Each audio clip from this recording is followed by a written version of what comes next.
près 78 dBA. 78 décibels.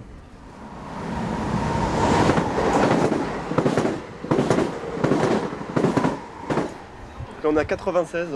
Aujourd'hui, nous montrons comment la SNCF peut être, dans le développement durable, peut être plus efficace écologiquement, dans la protection de l'environnement et notamment dans la réduction du bruit ferroviaire.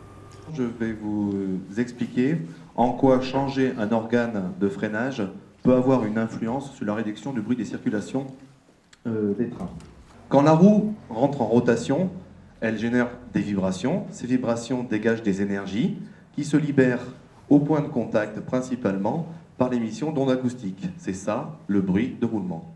Toutes les rames de la ligne C sont maintenant équipées d'un nouveau système de freinage dans lequel les organes de freinage, les sabots qui appuient sur les roues pour freiner, sont faits d'un nouveau matériau, d'un matériau composite. Et ce matériau composite est un matériau abrasif qui lisse la surface de roulement de la roue. Donc non seulement il freine, mais en plus il rend la roue beaucoup plus lisse. Et rendant la roue beaucoup plus lisse, cette roue crée beaucoup moins de vibrations et donc de bruit. En changeant un organe de freinage, on contribue à la réduction du bruit des circulations ferroviaires. Cet organe qui était préalablement en fonte est aujourd'hui potentiellement remplacé par des semelles composites.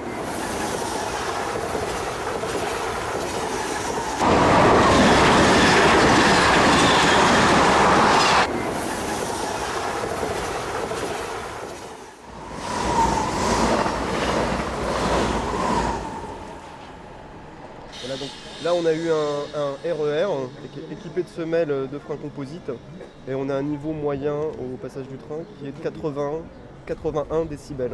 Aujourd'hui, nous avons équipé la totalité des rames de la ligne C. Et à la fin de l'année 2008, nous aurons équipé 85% du parc de Transilien avec ce freinage à semelle composite et donc réaliser les gains de bruit pour l'environnement. Ce qu'on veut, c'est plus de transport collectif, moins de transport individuel. Il faut donc que le transport collectif soit écologiquement efficace et c'est ce que nous faisons.